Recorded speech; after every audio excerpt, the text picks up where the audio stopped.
story this morning. I just opened the refrigerator and an avalanche of food just fell out all over our floor. So I had to clean that up. Second true story, I still don't have a Christmas present for my husband.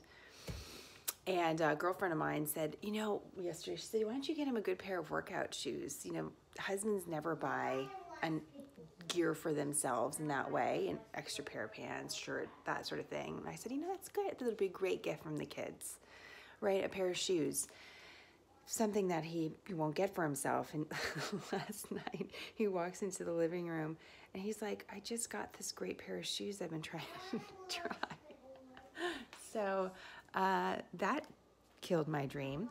So I still don't have any ideas for that. Some of you have sent some good ones. Thank you.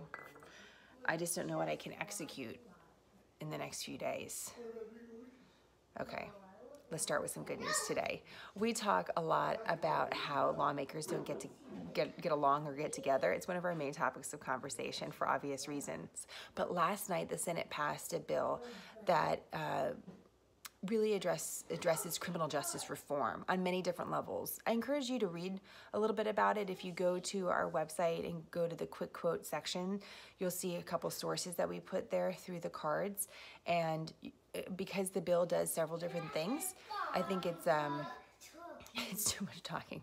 I think it's worth giving it a read just to have a good understanding of the bill. But essentially what it does for nonviolent drug offenders, it reduces sentences. So if this bill passes through the House and through the President, when the President signs it, which is likely to do now that it passed through the Senate with broad bipartisan support, thousands of prisoners could be eligible for sentence reductions or getting out of prison early. Some are concerned about this for obvious reasons and wonder if it appropriately addresses criminals of different backgrounds. But the majority of lawmakers thought that this was important because they're hoping to reduce prison expenses and, you know, hopefully have better outcomes for folks that go into prison, get out, go back into prison. So this was a solution that they put forward. If you remember Kim Kardashian going to the White House and trying to work to get a woman who had a life sentence free. This woman was in her 60s. And you kind of jog your memory of Kim Kardashian meeting with the president. This was in part about this bill or this idea of the bill. What do we do with nonviolent drug offenders? The three-strike rules. Can I spell it for you in a second? Okay. Here, do you want me to write it for you and then you can practice? Yes. Okay, come here. We're really doing a lot of writing in our household. Can I do it? Wow, that's not really exactly the pen I want you to use. That's your middle name. Okay? Okay. So that's one thing I think positive today. You may or may not agree with all aspects of the bill, but you can see that the lawmakers actually get along every once in a while. And so they decided to pass that bill yesterday. They still have a question about whether or not the government will shut down. The House of Representatives will be back in session today, and we'll see what happens with that. Again, the border wall is a big issue, border security. So we'll see what goes on from now until Friday when they have to pass some sort of a spending agreement. Okay. So that's something that's happening in Washington, D.C. The second thing that you should know about, of course, is that Penny Marshall passed away yesterday. A lot of you will know her from Laverne and Shirley. I remember watching that show. She always had the L on her sweater. I always wanted a sweater with my initial on it. But she really put her mark on Hollywood for being a director, and she's a woman who directed the first movie that made $100 million, which is big, with Tom Hanks. She also directed A League of Their Own and many other successful Hollywood films. And so I think that's kind of important to know that not only was she a comedian and a great actress, but she also was really talented behind the scenes as well. And finally today, you know, this is just sort of thinking about where do you want to travel in the new year. We were reading an article yesterday, one of my colleagues found it, Jill, about heritage sites. You know, the UN names all these heritage sites around the world. Italy has the most of them, and it's a way to help preserve them. One of the saddest stories of the last several years has been about these heritage sites destroyed in Syria, because once they're gone, you know, there's no way to replace them. But where in the world do you think has the most heritage sites in one city Where do you think that is? Italy has the most as a country. It's actually the city called Cordoba in Spain. And ironically, that's where I studied when I was in college. But this is a great message for the Christmas season. One of the reasons it has 4 different heritage sites is because different religions operated in the area at different points throughout time. So you had a strong Jewish presence, you had a strong Muslim presence, you had a strong Christian and Catholic presence. And in one area in particular, one heritage site, it's called the Mesquita, and it's this beautiful mosque that when the Christians came in and saw the mosque, did not want to destroy it.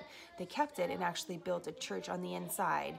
So it's literally the combining of different religions in a physical space. And you don't really see that anywhere else in the world. It's fascinating. It's a great way to learn Spanish too, because no one speaks English in Cordoba, at least when I was there, which was a long time ago now that I think about it.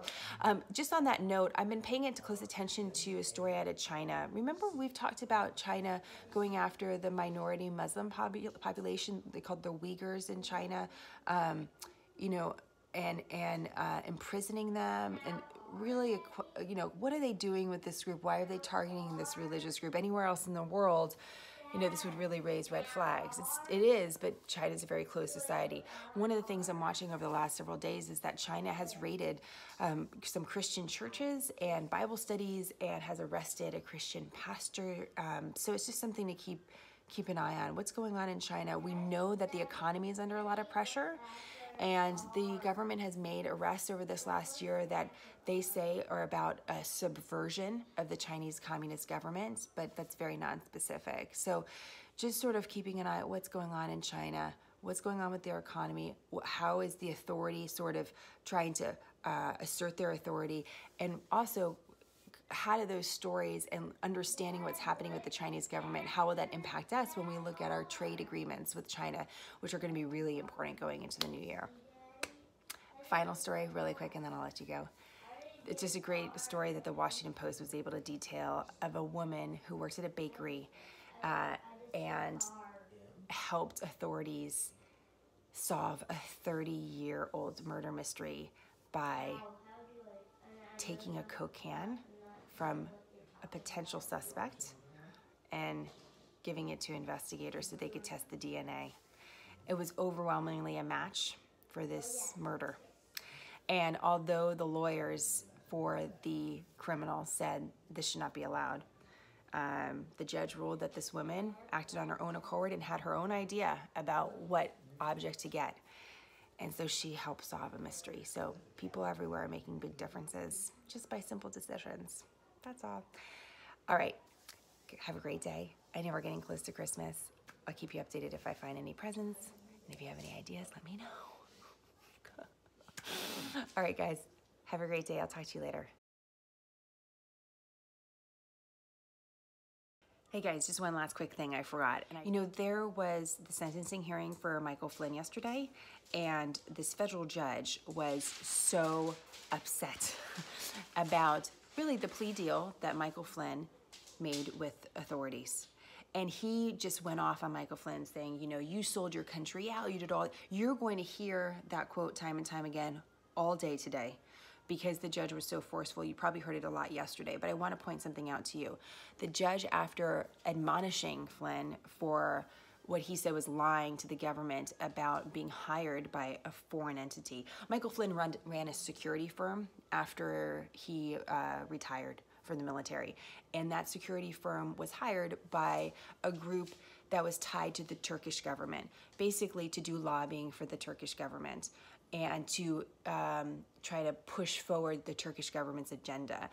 That's legal to do, but if you are working with a foreign entity and you're working as for the presidential campaign, it's a good thing to disclose. You're supposed to disclose, and if you are working with a foreign government, you're supposed to register as a foreign agent, which Michael Flynn did not do. So he did get in trouble. He also did not disclose this, and he did do this during the campaign, but he did not work for a foreign entity when he was in the White House. And the judge went, as he was going off on Michael Flynn for all the things that he did wrong in court, had to backtrack later and say, I messed up the timeline, that you weren't officially working for a foreign entity when you worked in the White House. It's just that he didn't disclose it correctly. And of course, he also lied to the FBI about interactions with the Russian ambassador. So I'm not saying he didn't do something wrong, but because these quotes are going to be all over the place and you're going to continue to hear them, and I isolated one for you today, but I did it because I wanted you to see what the judge later said. I just want to be clear on that. And Michael Flynn did not get sentenced yesterday. The judge said to him, you know, are you done working with federal authorities, and should we wait to make sure you finish your work and your cooperation with federal authorities until you should be ready to be sentenced? And so there's a delay in this. It was unexpected yesterday.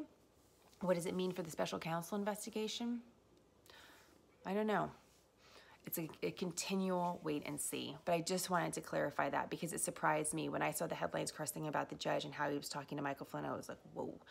And the judge turned to the prosecutors and said, if you're saying he did everything he said he did, then why isn't he charged with treason? Like, if you say he's this bad, then why are we here to talk about no prison time? And the prosecutors also had to defend their decision. So, you know, it's just a reminder that even though plea agreements can be made between two opposing sides, the judge is still the ultimate authority. And so that's what we saw yesterday. But again, the judge mischaracterized some of General Flynn's alleged crimes and also real crimes. So I just want you guys to know that. I think it's really important. And it's just, again, we can be watching the special counsel investigation. We can see all these different headlines. At the end of the day, when it hits the courts, the judge has to say what happens. So just remember that. Okay, I'm really leaving you. I promise. No final thought. That's actually really the final. Okay. Don't do anything.